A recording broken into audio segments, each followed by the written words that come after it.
Ketua Pergerakan UMNO perlu bawa Parti Melayu itu keluar daripada kerjasama PH. PAS harap pindaan RUU 355 segera dibawa ke persidangan Dewan Rakyat. Setiausaha Agong PAS kekal pertahan kenyataan Jumaat yang hitam. PAS selar kekalutan kerajaan tangani cadangan pengenalan beras putih madani Malaysia. 6 ahli bersatu selamat jika kesama mereka buat pusingan U. MP Rompen dakwa ada broker cuba pujuk untuk sokong kerajaan perpaduan.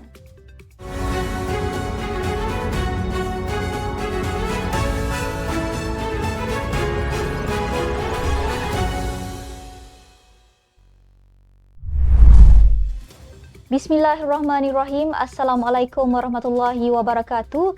Salam Malaysia Madani. Bersama saya Asma Ismail dalam Netstep News edisi pagi 19 Februari 2024 bersamaan 9 Syakban 1445 Hijrah.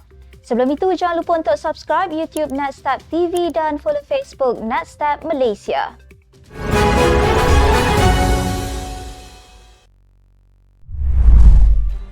Ekoran tindakan terbaru DAP yang menghiris perasaan orang Melayu, kini sudah sampai masanya Ketua Pergerakan Pemuda UMNO, Dr. Muhammad Akmal Saleh, membawa Parti Melayu itu keluar daripada kerjasama dengan Pakatan Harapan PH. Pengerusi Biro Armada Pusat, Dr. Muhammad Alif Yusof berkata, itu kerana penolakan sayap UMNO terhadap cadangan untuk menjadikan Kampung Baru Cina sebagai tapak warisan dunia selari dengan pendirian PN. Beliau mengajak Dr. Akmal sebagai Ketua Pergerakan Pemuda UMNO membawa satu misi dan aspirasi baharu supaya satu hari nanti membawa UMNO keluar daripada bersama PH. Selepas itu, UMNO boleh bersama dengan PN dan bersama-sama menyatukan orang Melayu sebagaimana DAP menyatukan semua orang Cina. Isnin lalu, Dr. Muhammad Akmal menegaskan tiada keperluan untuk membincangkan mengenai cadangan pencalonan Kampung Baru Cina di Selangor sebagai tapak warisan dunia pertubuhan pendidikan, saintifik dan kebudayaan pertubuhan bangsa-bangsa bersatu UNESCO. Sebelum ini, Setiausaha Agong UMNO, Datuk Dr. Ashraf Wajdi Dusuki berkata, parti itu menolak sekeras-kerasnya cadangan Nga Komeng bagi mencalonkan kampung-kampung baru Cina di Selangor sebagai tapak warisan dunia pertubuhan pendidikan, saintifik dan kebudayaan pertubuhan bangsa-bangsa bersatu UNESCO. Timbalan Presiden PAS Tuan Ibrahim Tuan Man memaklumkan parti itu berharap pindaan Akta Mahkamah Syariah Bidang Kuasa Jenayah 1965 atau Akta 355 segera dibawa ke persidangan Dewan Rakyat selepas jaminan diberikan Menteri di Jabatan Perdana Menteri Hal Ehwal Agama Muhammad Naim Mokhtar. Beliau menegaskan parti itu juga tidak mempunyai masalah untuk menyokong pindaan berkenaan. Beliau turut berharap ia dapat disegerakan. Terdahulu, Menteri di Jabatan Perdana Menteri Hal Ehwal Agama Muhammad Naim Mokhtar berkata, pindaan itu dijangka dibawa ke persidangan Dewan Rakyat tahun ini selepas sesi libat urus dengan semua pemegang taruh agama di setiap negeri. Justru, PAS menyambut baik kenyataan Naim kerana usaha itu dapat memperkukuhkan fungsi mahkamah syariah dalam negara. Malah, pentadbiran kerajaan sebelum ini juga katanya telah menyelesaikan banyak perkara berhubung kait pindaan RUU 355 namun tergendala sebelum sempat dibawa ke Parlimen. Kenyataan Jumaat yang hitam yang pernah dibuat Setiausaha Agong PAS Datuk Seri Taqiyuddin Hassan kekal dipertahankan selepas Mahkamah Persekutuan membatalkan 16 peruntukan dalam enakmen jenayah syariah Kelantan pada 9 Februari lalu. Katanya, selaku peguam, ia merupakan maklum balas biasa apabila ada kes yang tidak berpihak kepadanya. Beliau yang dalam bergurau mengatakan apabila kalah dalam sesuatu kes, beliau akan menyifatkan hari berkenaan sebagai hari yang hitam. Beliau berkata demikian ketika menjawab soalan berkenaan pendirian terkini PAS terhadap keputusan Mahkamah Persekutuan selepas Sultan Selangor Sultan Sharafuddin Idris Shah bertitah agar semua pihak bertenang dan menerima keputusan itu. Sementara itu, Menteri Besar Terengganu Datuk Seri Dr. Ahmad Samsuri Mokhtar yang turut menyertai sesi dialog mempersoalkan mengapa istilah itu dilihat secara negatif. PAS menyelar kekalutan Kerajaan Perpaduan berhubung cadangan pengenalan beras putih madani Malaysia.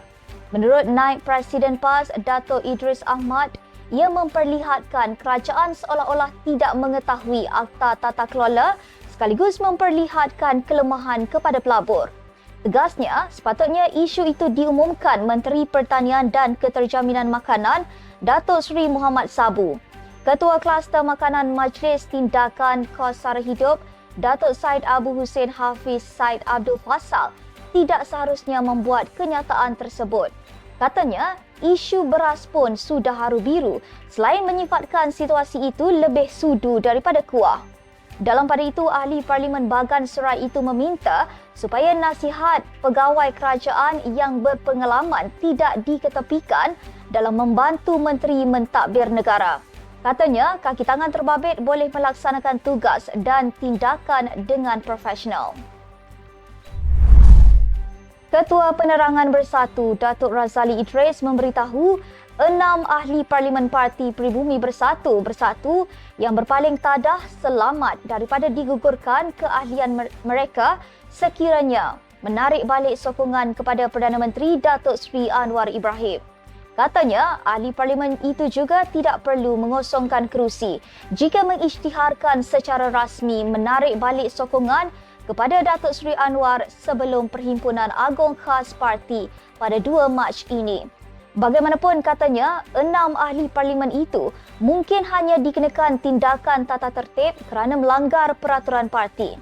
Beliau turut difahamkan ada dalang dan individu tertentu cuba menghasut 6 ahli parlimen itu untuk terus kekal menyokong Datuk Seri Anwar dengan memberi alasan pindaan fasal 10 Perlembagaan Parti tidak akan memberi kesan kepada mereka. 6 ahli Parlimen Bersatu yang menyatakan sokongan kepada Datuk Seri Anwar Ibrahim ialah Ahli Parlimen Tanjung Karang, Datuk Zulkafli Hanapi, Datuk Said Abu Hussein Hafiz Said Abdul Fasal, Bukit Gantang, Zahari Kecik Jeli, Muhammad Azizi Abu Naim Gua Musang, Datuk Iskandar Zulkarnain Abdul Khalid Kuala Kangsar dan Ahli Parlimen Labuan, Datuk Suhaili Abdul Rahman. Mengulas lanjut, Razali yang juga Ahli Majlis Kerja Tertinggi MKT Bersatu enggan mendedahkan nama individu yang menghasut 6 ahli parlimen supaya terus kekal menyokong Datuk Seri Anwar. Ahli Parlimen Rompin Abdul Khalib Abdullah mengakui pernah dihampiri broker yang dipercayai berniat untuk memujuknya menyatakan sokongan kepada Datuk Seri Anwar Ibrahim. Beliau yang dipilih sebagai wakil rakyat pada PRU 15 lalu mendakwa menerima email daripada seorang individu pada Oktober tahun lepas. Katanya, pada awalnya beliau tidak terfikir individu itu mempunyai niat lain kerana cuma menghantar email untuk berbincang mengenai projek pembangunan di Rompin. Namun, beliau mengambil keputusan untuk tidak bertemu dengannya dan meminta dia berurusan dengan seorang pembantu.